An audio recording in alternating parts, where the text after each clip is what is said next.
All right. Hello, hello. This is Abel Pacheco, your host for the Five Talents podcast. We are super excited today. We have an amazing guest, Mr. Sarry Ibrahim. So we're excited to have him. Sarry, we've connected this year. I'm glad I got into your world because I know you work on a lot of things that our listeners are going to be excited to hear. If you've never heard of Sarry, now's the time to get a pen, get a piece of paper. He's a financial specialist. He's a private money lender, the real estate investor. So he really knows what we're doing. We're really investing in ourselves, trying to create wealth. And he's a member of the Bank on Yourself organization. He's he helps a lot of business owners, real estate investors, full-time, employees that are trying to grow safe and predictable wealth, regardless of the market conditions. So he's right in line with you as our listener base.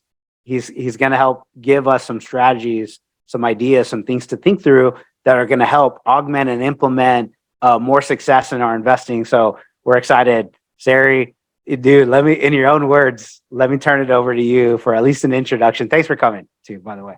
Thank you. Thanks, Abel. Thanks for having me on here. It's a pleasure to be here and to speak to you and the audience today. Yeah, man. Thank you very much for joining. So yeah, in your own words, give us, an introduction. Who are you, what you do, and we'll start a great conversation here, man. Yeah, definitely. Thanks for that. So kind of high level, I'm from Chicago, Illinois. I have a company called Financial Asset Protection. So we're a financial services firm. And I've been in this space for about almost going on to 8 years now.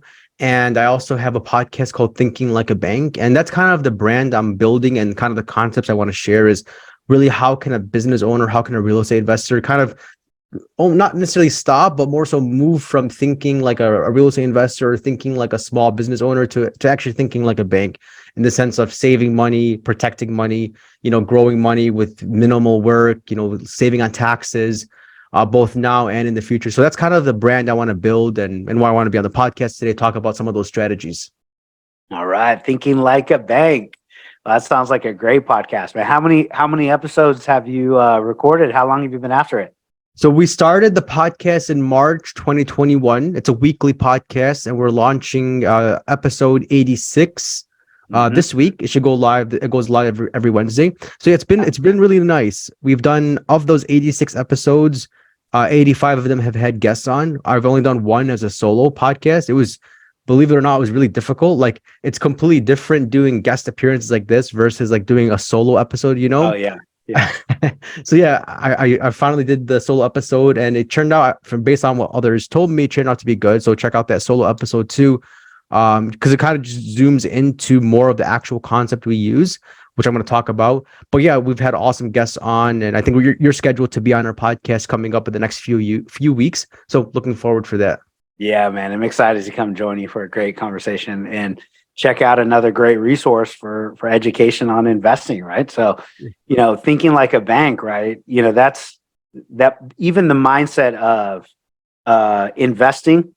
Yep. Provides additional risk. I spoke to one of our investors earlier today, and not yet an investor, but he had this discussion with me. He goes, "Man, I know we connected in the past. We worked together, so he has a relationship built on trust from the professional world back, 8-10 years ago. So he knows me, likes me, trusts me, but he goes, Abel, in truth, I just haven't been able to move forward. I was worried about risk, and I was worried about losing money."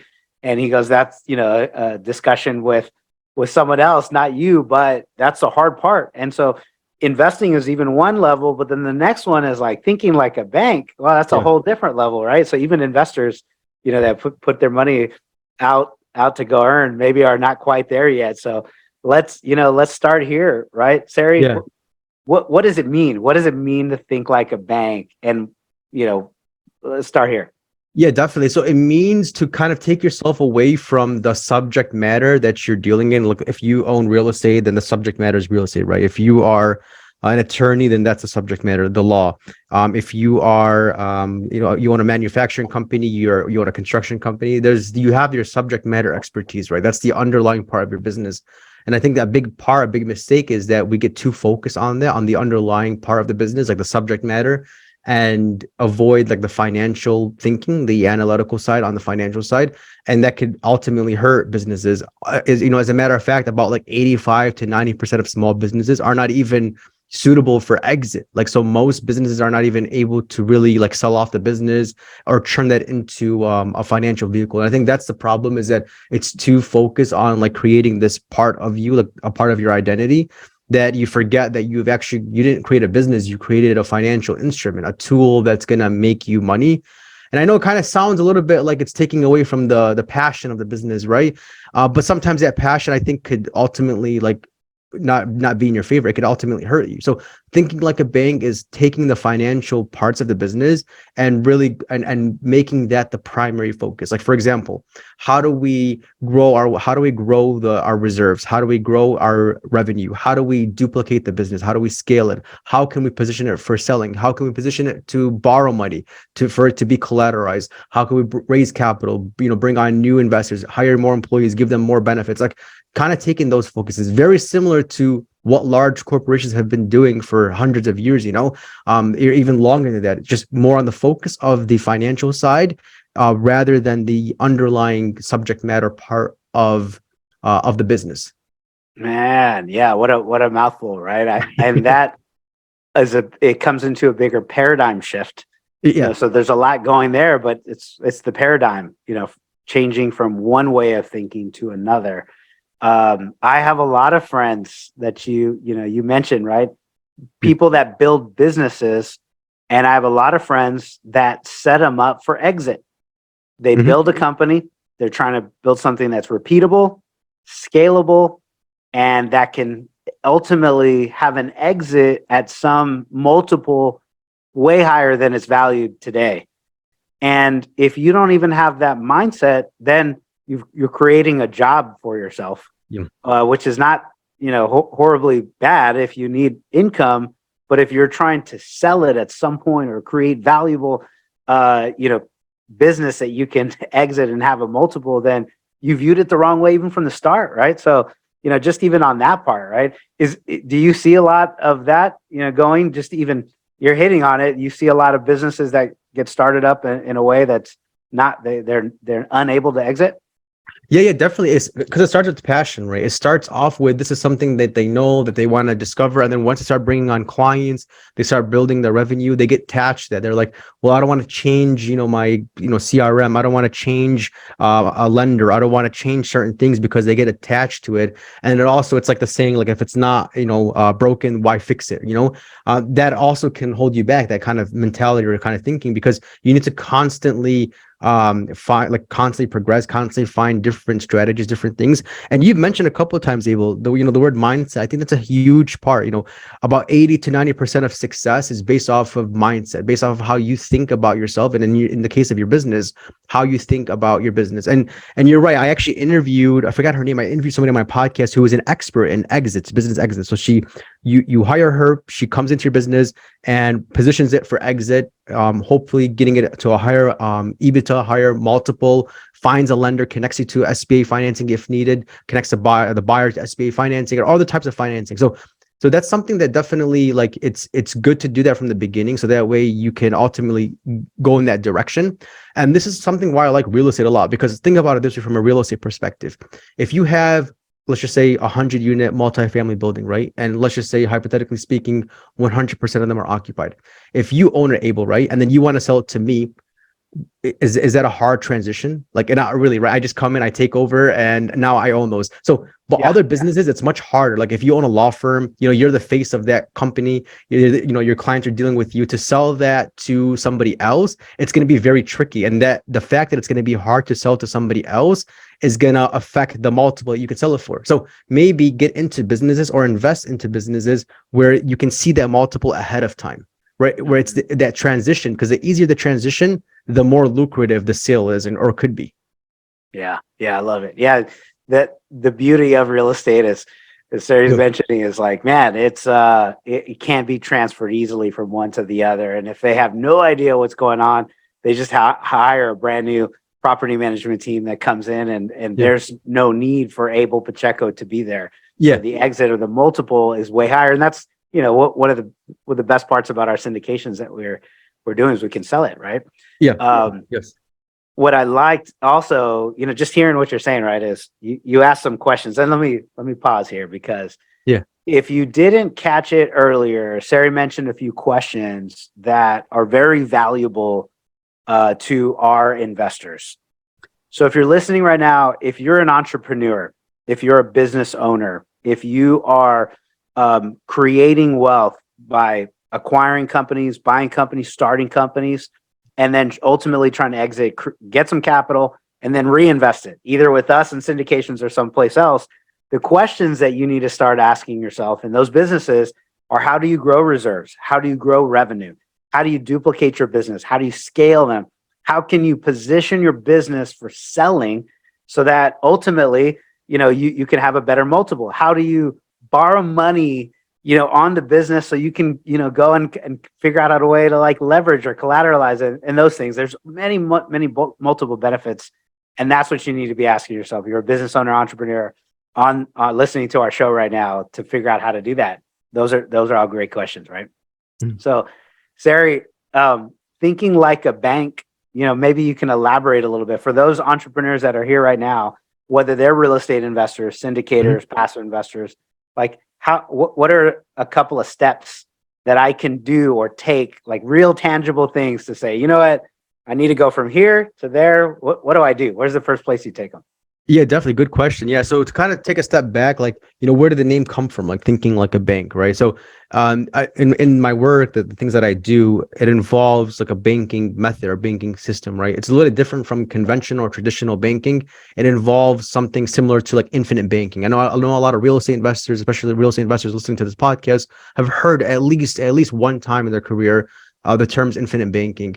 And that's exactly what I'm a part of. I joined a group a couple of years ago called the Bank on Yourself organization. So essentially, it's the same thing. We're using the underlying asset is cash value whole life insurance, which is the same thing as what's used in infinite banking, except it's a different trademark. So I'm part of that organization and going through the training, right? Going through the process of evaluating how this is beneficial for real estate investors and business owners really takes, you have to understand how a bank thinks, right? Because essentially you're becoming your own banker. This concept was introduced originally in Nelson Nash's book called Becoming Your Own Banker. So you could see where these banking terms are coming from, right? And it involves literally thinking like a bank. So you're thinking of, instead of me just being a real estate investor where I just invest in properties and whether I'm an active investor or a passive investor, what if I could, alongside invest in properties, I could also be my own banker? So instead of going to a bank to borrow money to invest in these deals, I can go to myself, my own bank to borrow and from my own account that I own and manage and control. So I'm my own source of financing. That's kind of where the question comes in of thinking like a bank, right? So if some of the first steps to think about of thinking like a bank is evaluate how much you're paying in interest to borrow from other people or other institutions or lenders or banks. And then also project forward how much you'll pay in the future. And for the average American, it's something like $180,000 just in interest over their lifetime. That includes student loans, mortgages, car notes, business loans, credit cards, all types of financing, about 180,000 plus or minus. And of course, inflation inflates that amount because the principal goes up, the assets that you're buying or the things you're buying also increase in value. So it's going to increase the interest over time on that. So and for real estate investors and for entrepreneurs, that number is going to be even more because we're buying more businesses and more assets and things like that. So that cost is going to be above the average just because we're doing above average things as far as buying and selling and things like that. So how can we recoup that cost? How can we rechannel that money instead of that money going to lenders? How can we rechannel that money back into our pocket? So that's kind of the first step of thinking like a bank, is evaluate how much you're paying in interest and how much you could recoup back into your pocket. Working with clients, we go through like a very thorough financial analysis meeting, and that's what really helps us understand these numbers. For again, average is $180,000 is average. For some people, it could be less. For some people, it could be much more. And helping us kind of determine where the client is at financially helps us project calculate how much they're currently paying in interest, and then moving forward how much they'll pay in the future. Yeah. Okay. Gotcha. The thinking like a bank, putting it in your own spot for you to borrow from, invest from, create leverage, pay interest, but instead of paying interest to others, pay interest to ourselves, our own account, our own position. And, tactically, I think I've understood it enough to kind of be dangerous. So I'm definitely going to turn it over to you as the expert, right? But in a mindset of, I have this whole life insurance policy, this policy that is guaranteed, to some effect, that if I pass away, there's an insurance policy that's going to pay out $1 million if Abel Pacheco dies, right? Yeah. So it's like, okay, it's there. And if I fund a certain dollar amount and the value policy is there, then in other words, you can put money in. I can pull money out when needed, get liquid. But ultimately, if I was not unable to pay this dollar amount back, I've got a policy that basically backs this 100, like let's say it's 100K that I put in and I pulled 100K out. Well, the policy is still there. So if something happens before I can pay it back, it's still paying Abel Pacheco out on this dollar amount, right? So, but let me turn it over to you. How do we even think about that? Like, how does that even work? Like, how is the policy created? What's the value of it? How does it work when if I take money out, why is the value still there? Just walk us through those basic, principles of it, and we'll kind of go from here. Yeah, Abel, definitely. Yeah, you brought up good points. You described it correctly, right? So you are using the policy, you're putting money into it, you're able to borrow. So a couple of things. So I'll start with the part of the value. So let's just say you have 100,000 in cash value in the policy. And let's just say you want to invest 50,000 in a syndication or something, and then you borrow $50,000 from the policy. You're not subtracting from the principal. You're not taking out of the policy. You're borrowing from the insurance company, leveraging their general funds, and you're leveraging your policy as a form of collateral. And the cool thing about that is that's the only form of collateral. So usually when you go out, I know you for sure, you've gone and got loans. There's a lot of assets there, a lot of collateral, right? Your personal guarantee, sometimes your personal residence, like other businesses, this is what banks do for a living, right? They collateralize, their loans. They give you loans based off of collateral. But with the life insurance policy, it's just the life insurance policy only. There's no other collateral that needs to be placed except for the policy itself. So that's how you're able to grow the money and grow the money even when you access it. Because if you think about it this way, let's just say you had a property, right? A real estate property. Let's say the real estate property, the market value of it was $100,000 and it had no loans against it. It was just paid off in cash. $100,000 was the market value. And then you went to a lender and you borrowed $50,000 from the lender, leveraging your real estate property as collateral. That loan does nothing for the market value, right? It's the market. Let's just say it's going to appreciate at 3% every year. It's still going to appreciate at 3% per year just because you have an outstanding loan against it. It doesn't interrupt the growth of it. If the real estate market is good and if it's on an upward trajectory, same thing with whole life policies, right? If you have X amount of dollars in the policy, you borrow against it, you're taking a loan against it. You're not subtracting from the market value of it. So that works really well when you're trying to save cash for the future and deploy that cash at the same time. It helps you in both worlds, right? Because if one problem with saving cash is what? Inflation, right? If you just save all your cash, you lose to inflation and opportunity cost.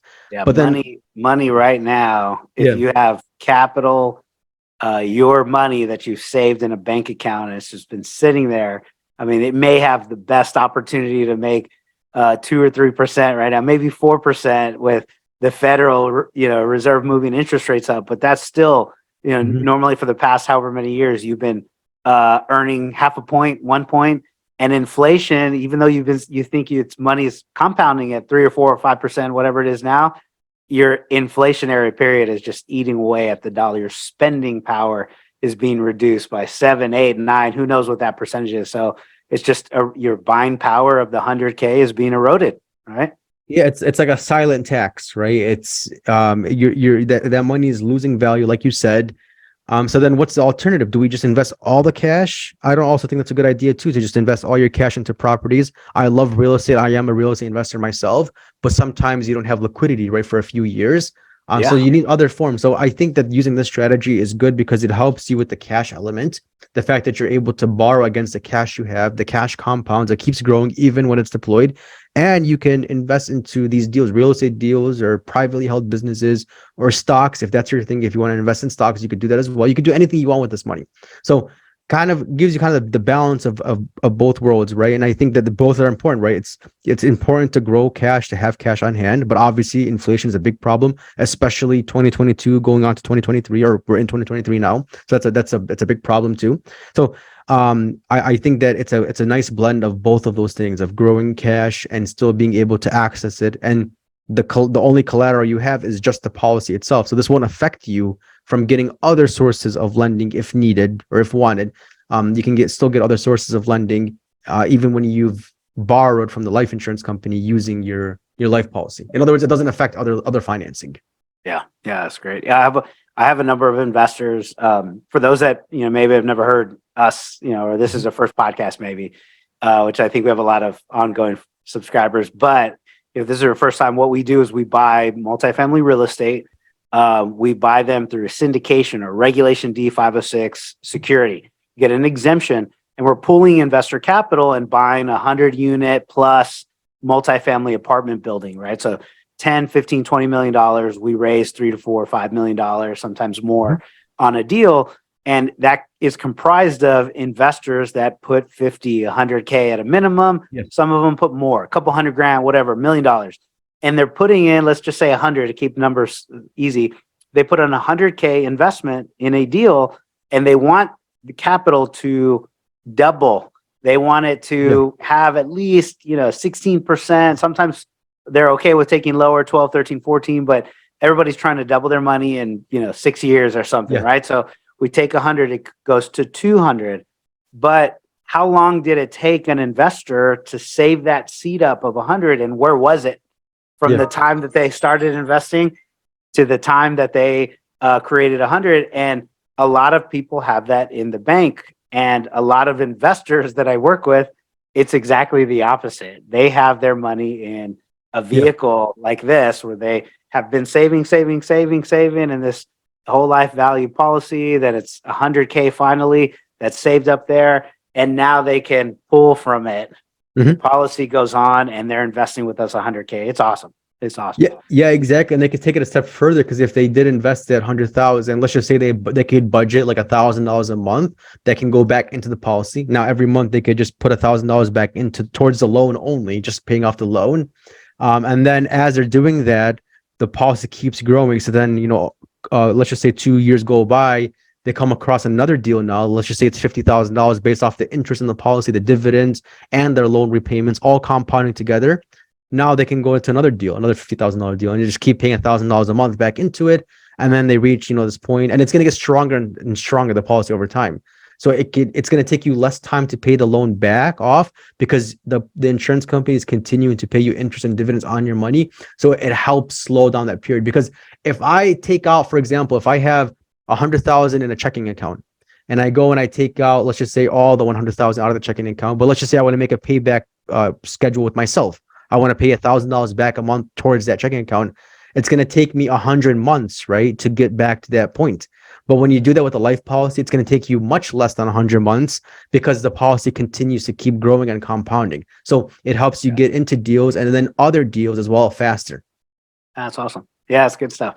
And some other, when I think about it, some other, I guess, just tactical things, or, or the questions that come to mind when somebody, maybe listening to this is, what is $100,000 investment into a policy like that? What kind of coverage does that give me? I'm sure it depends on age and health and all that other stuff, but generally speaking, is there some kind of rule of thumb? Hey, 100K invested gets me X amount. Yeah, it depends on their age. It depends on it depends on their age. It depends on their health. It depends a little bit on the state they live in. Some states have different filing for like the insurance fees and stuff like that. And then it depends on also if they're funding it annually, like $100,000 a year for the next 10 years, or is it just $100,000 like one time? I worked on a lot of cases. Like, for example, I worked on a case where it was a client put in like 200,000. If I'm not mistaken, his life insurance was about 450,000. And then his cash value in year one was like 160,000. And then the cash value and the life insurance are going to grow now every year without any more premiums going into it. So if you're doing like a single premium policy, like just a Mhm. one-time payment policy, you can Mhm. expect like $2 for every dollar you put in life insurance. So a hundred Okay, that's thousand, cool. probably Yeah, right off the 200,000. bat. Yeah. Yeah. And then you can expect to access about 80 to 90% of your cash value in year one. And then you can expect that they'll both grow every year without any more premiums going into it. So it's a really Okay. good strategy for real estate investors, right? Like you have Yeah. 100,000, you're about to put it into a real estate deal. Maybe you have some other cash. You could do like 120 or 130,000 into a life policy. And then within 21 days, borrow out 100,000 and then use that 100,000 you anticipated on using originally to put into a real estate deal. And then you could just pay back the loan if you wanted to every month from like your other sources of income, like your job or other investments you have or self-employment income. Or you could just, you don't have to pay it back either. You could just keep the loan growing until you exit the syndication. Let's say Mhm. 5 years later, then you could take the money you made from the real estate deal and then use that to pay off the loan and then potentially even start another policy and have them like snowball or like compound on each other. Oh, that's great. Yeah, all kinds of angles. And what's the normal minimum money invested to start something, and what's the normal minimal amount of time before I can start liquidating out or using it as a investment kind of strategy? How does that work? Yeah, definitely. So not everybody might have 100,000, right? Just laying around, willing to put into a life insurance policy. So the good thing is you could do, like I started my first policy with $300 a month, and the cash value in the first couple of years is going to be proportional to the premiums, right? So if you're putting $300 a month in, you're probably only going to be able to borrow out like a few $100s a month. But the good news is that it's almost all liquid instantly. So if you put 300 a month, then you can start borrowing out if you wanted to. Usually people who do like $300 to $500 a month, they're gonna let it like grow for a couple of years and they can start borrowing. But yeah, I'd say that it's a long-term strategy, right? It's not something where it's like you could put $100 in and borrow $500 out of. Not yet, at least. You'll be able to do that in the future. You'll be able to do something like that probably 10 years into the policy, be able to borrow. And again, it all depends on how you're funding the policy. So like I said, so this client put 200,000 in and it was almost all liquid, and he was able to get into real estate deals with this amount. But if it's like a monthly policy like $300 $500 a month, it's going to take a few years to actually build up. But it's going to take a few years to build up, but not a few years to be able to access it. That's another key part to it, is you have complete control over the cash value in the policy. It's not like a 401k or IRA where you have to wait until you're 59 and a half to touch the money. You have liquidity from day one and you're in complete control of it. You don't have to, you don't have to ask for permission. So that makes a big thing. And a lot of people too have used these policies. Like one of our clients used this policy to pay off other forms of debt. So like he was putting in, I believe it was like $1,000 a month into the policy and then borrowing out like 500 a month every month. So he put 1,000, borrow 500 out, and then put that towards other debt that he had. And eventually he was moving debt from one place and then kind of absorbing that within his life policy. So now he's his own source of financing. So in a way, he refinanced his debt with other lenders with his own banking source. And this is something that kind of the top 1% do. The top 1% are really they're big buyers of debt, but they do so in a way that, using these policies and using other assets where it's a lot of debt, but it's also the assets they have are also compounding and much greater than the debt they have. So sometimes when people think of like borrowing money to pay other forms of financing or something like that, they think of like you're borrowing money because you're desperate or you need the money. And really the reason why you're borrowing is because it's a form of control and a form of leverage. Like you're doing that intentionally, not just because you need the money, but because of this idea of you have assets on one side and you have liabilities on one side. If I can grow my liabilities, if my liabilities grow, that's fine, as long as my assets can kind of like grow at like 2 or 3 times that rate. So this is what happens when you use these policies, that as you're taking on debt and loans, your asset side, the cash value side, is compounding, and it's going to arbitrage. It's going to grow more than what the liabilities are. Yeah, I love it. So for those that maybe are falling a bit behind in what some of the things that Sarry's saying, I would encourage you to pause, rewind. If you're running right now, when you get to the house, get in front of a pen and a piece of paper. You're taking some notes, but there's a lot of things that he's talked about: arbitrage, assets and liability columns, the paradigms of borrowing or maneuvering or positioning debt from one side to the other. And just think about it in one view. If I can figure out how to move a liability from one column and figure out a way to make a small percentage of asset column at the same time, then when I have a liability that's reducing my net worth, but I can move a portion and I get a small percentage back in the asset column, overall, I want my asset column to grow. My liabilities, I've learned as I continue and invest, my liabilities continue to grow. Yeah. They grow and grow and grow and grow, and I'm leveraging and we're trying to borrow from the bank to kind of do that. But our asset column has been outpacing the liability column. And that's the goal. That's why net worth increases. And, we're trying to build wealth like the 1%, right? Yeah. So, in this mindset, Sarry, let's talk about that for a moment, right? How to build wealth like the 1%, right? Yeah. I'm sure you see a lot of different clients, a lot of different people that you talk to. And what I've seen and found is almost like this pyramid where there's a lot of investors or a lot of people that are trying to save, trying to get out of the rat race, trying to create financial freedom. And the big majority of these people are working every day, creating active income, but they're not investing. They're actually buying a lot of liabilities. Yeah. As you move up the ladder on this, pyramid, you have some people that say, "Oh, I'm going to create active income, but I'm going to invest as much as possible," because they're trying to make money while they sleep. Yes. And then, the top echelon of this pyramid, you've got the wealthiest of wealthy that figured out exactly how to create assets, leverage their way to increased wealth and wealth creation. Maybe you can talk a little bit about on your side what you see, like where are the majority of your clients, how do they move up the ladder, and then what are the the wealthiest of clients that you interact with, what are they doing different than everyone else is?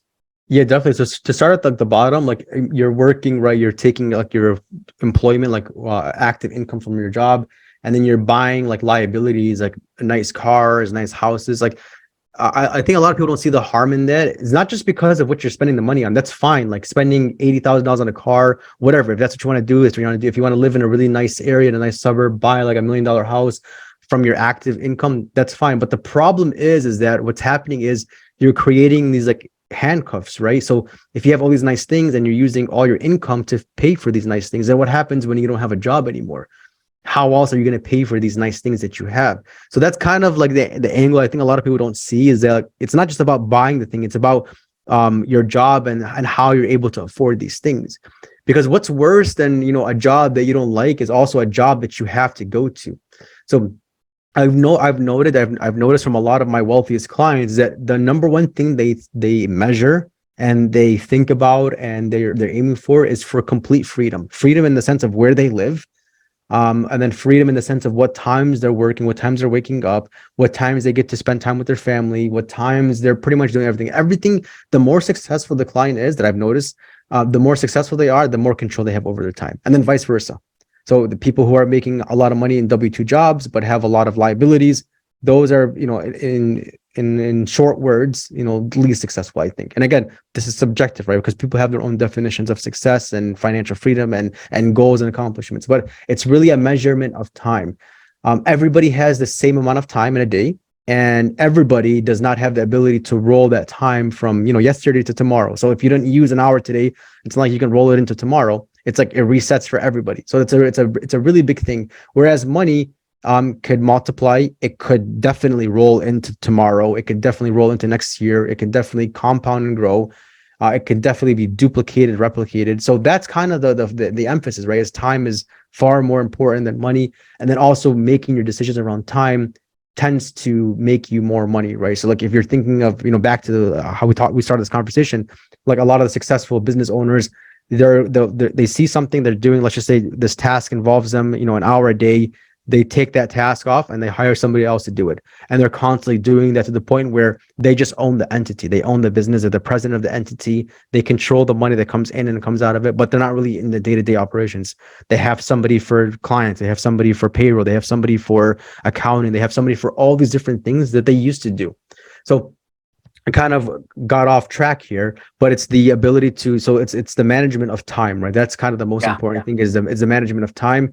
And then also the management of, like, what if you just want to stop your job today? Are you able to do so, or will you lose your house as a result of it? And for most Americans, like 80% of Americans, if they miss one paycheck, they need to borrow money, take out another credit card, like just like one pay period, like a 2-week period. If they miss one of them, they're already in financial struggle. So that's a big thing, right? It's not, again, it's not about stopping yourself from going to Starbucks or stopping yourself from buying a nice Mercedes or anything like that. That stuff will come, definitely will come, but it's just about getting to the point where other investments and other passive income can pay for the things that you want to pay for. So this way you don't have to always work for those things. Yeah, man. Well, Sarry, thank you very much, brother. It's been great hearing. Everyone has the same amount of time. It's just a matter of what we do with it. And if you think of time as a dollar invested, then, what am I doing with this hour? What am I doing with this day? How do I compound that time, and leverage maybe somebody else's time, somebody else's knowledge, somebody else's education, and the wealthiest of the wealthy trying to figure out how to create freedoms for themselves, whether it's financial freedom, time freedom, the ability to travel, or just live where they want to live and who they want to hang out with and how they spend their times and day. Man, I love it. So appreciate it. Well, we look forward to hearing more from you, Sarry. For those that want to get in your world, who do you want to reach out to you, and where do you want them to go? How do they do that? Yeah, Abel, thank you so much for having me on and for asking awesome questions. And it was really nice talking to you. Yeah, if you're listening to this podcast and you want to kind of take a different approach to your financial situation, you want to kind of, grow your reserves, be able to leverage, be able to do more deals, more real estate deals, pretty much more of life. You can go to thinkinglikeabank.com. That's thinkinglikeabank.com. You can download my free ebook there. You can connect with me on LinkedIn, YouTube, other social media platforms, email. You can send me an email. You can schedule a free call with me. All of that is found at thinkinglikeabank.com. All right. Very good. And Sarry, I know we've talked a lot about a number of different discussions and great points, right?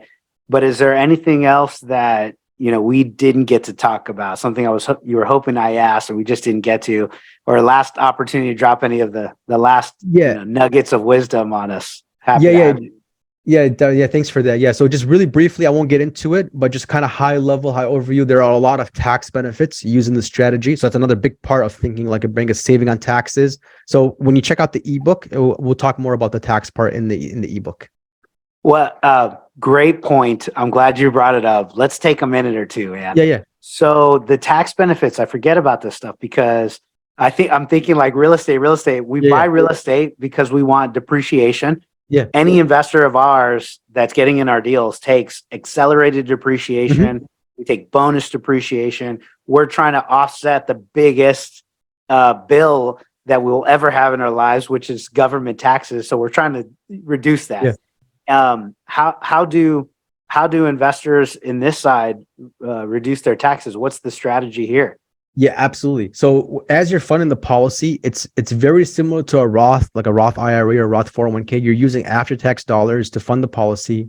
It's going to grow tax-free. If it's using after-tax dollars, it's going to grow tax-free.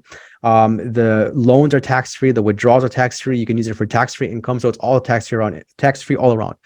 But when you use it in a real estate way, especially if you're a real estate professional, it changes everything. Because what you could do is, for example, let's just say you had 100,000, you put it into a real estate deal. Let's just say use bonus depreciation. I think now it's down to 80%, but let's just say we were back in 2022, 100% depreciation. Let's just say you're an active real estate investor or a real estate professional. Then you could pretty much offset that. All that money that went into the policy now is essentially depreciated dollars that went into it, but it's still appreciating inside the policy. It's still real growth, real liquidity, real access. Plus, with certain types of policies, there's taxable gains like modified endowment contracts, like MEC policies. And check with your accountant on this. I'm not a tax professional, but check with your accountant on this. As you're getting the income from the life policy that's technically taxable, because you're a real estate professional, you could use your depreciation from real estate deals to offset that type of income. So it's portfolio income that comes from the life insurance policy. So you have portfolio gains that are taxable, but you can use the losses from real estate to offset those portfolio gains. Check with your accountant about that.